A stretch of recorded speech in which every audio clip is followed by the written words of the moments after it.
पिताजी, कोई आचार्य विष्णुगुप्त आपसे मिलने आए हैं। भेज दो।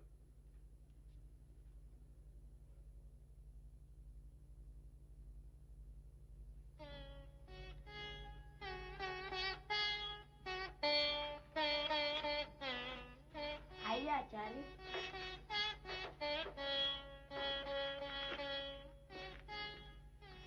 प्रणाम। आयुष्मान भव। आओ, यहाँ बैठो। मैं यही ठीक हूँ आचार्य। ऐसा कैसे हो सकता है?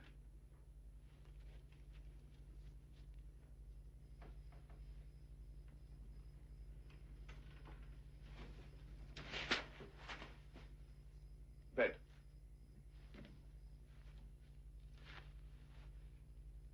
असमय कष्ट देने के लिए मैं आपसे क्षमा चाहता हूँ आचार्य, पर आपसे मिलना मेरे लिए अनिवार्य था, इसलिए मैं। कोई बात नहीं विष्णुगुप्त, पर मुझे नहीं लगता कि मैंने तुम्हें पहले कभी देखा हो। कल ही मैं तक्षशिला से लौट आया हूँ आचार्य। तक्षशिला से? हाँ आचार्य। कहीं तक्षशिला गुरुकुल से तुम्हारा कोई संबंध तो नहीं है? तक्षशिला गुरुकुल में मैं राजनीति शास्त्र का अध्यापक था, पर मातृभूमि मेरी पाटलिपुत्र ही है। आचार्य, आप यहाँ बैठिए। मैं योग्य स्थान पर ही बैठा हूँ आचार्य, कृपया आप संकोच न करें।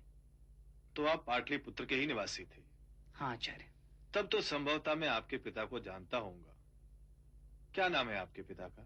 आचार्य चणक। आचार्य चणक। कहो, कैसे आना हुआ विष्णु? मैंने सुना है आप पाटलिपुत्र से जा रहे हैं। ठीक ही सुना है तुमने। आपको रोकने की बड़ी इच्छा है आचार्य, पर किस अधिकार से रोकूं आपको? बड़ी अपेक्षाओं से पाटलिपुत्र आया था। सोचा था कि पाटलिपुत्र के वरिष्ठ आचार्यों की सहायता व मार्गदर्शन से अपना संकल्प पूरा कर लूंगा, पर यहाँ आते ही पता चला कि आप भी पाटलिपुत्र से प्रयाण कर रहे हैं। मैं यहाँ रहता भी तो तुम्हारे लिए क्या कर सकता था विष्णुगुप्त? आप यहाँ रहते तो संभवतः मेरा कार्य सरल हो सकता था आचार्य। क्या करने आए हो तुम यहाँ? सोचकर तो बहुत कुछ आया था।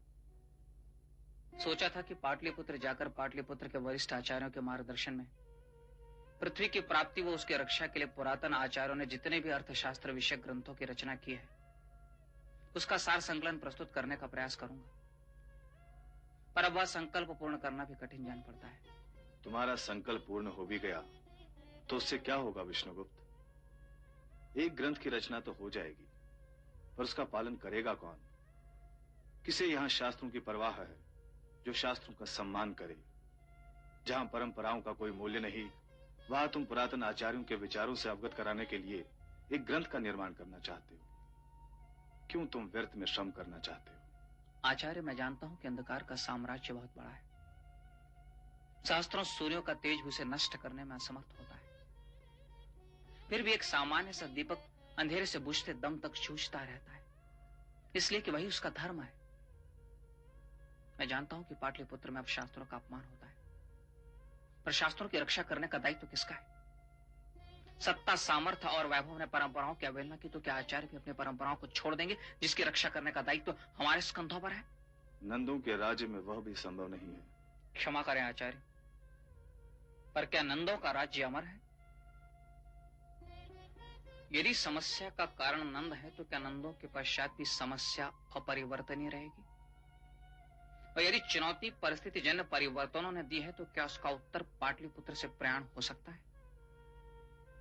संभव है कि उन्हें आपके शास्त्रों में आस्था ना हो, इससे आपकी अपने शास्त्रों के प्रति आस्था विचलित क्यों हो रही है? यदि प्रमाणित करना चाहते हैं आप अपने ही शास्त्रों की श्रेष्ठता, तो आपको अपने शास्त्रों के अनुसार जीकर दिखाना होगा। समय के आघात का उत्तर समय के द्वारा ही दिया जा सकता है आचार्य। फिर आप इतने हताश क्यों हैं? क्या तुम मुझे समझाने का प्रयत्न कर रहे हो?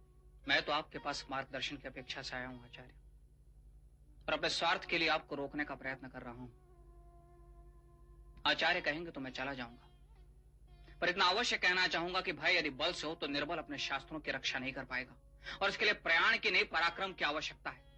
और यदि चुनौती समय ने दी हो तो शास्त्रों ने ही कहा कि शास्त्र कभी काल बाह्य नहीं होता। दोनों ही स्थितियों में परीक्षा हमारी है आचार्य। हमें शास्त्रों को आधार देना है तो फिर स्थितियों से पलायन कैसा? क्षमा करें आचार्य, पर अपने विश्वास को दृढ़ करने की भावना से ही कह रहा हूं कि शिक्षक किसी भी युग में रणभूमि से भागा नहीं है। फिर पाटलिपुत्र से प्रयाण कैसा?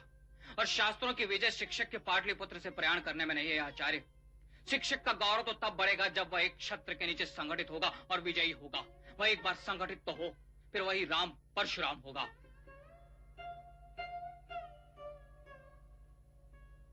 अब मुझे आज्ञा दीजिए आचार्य। प्रणाम।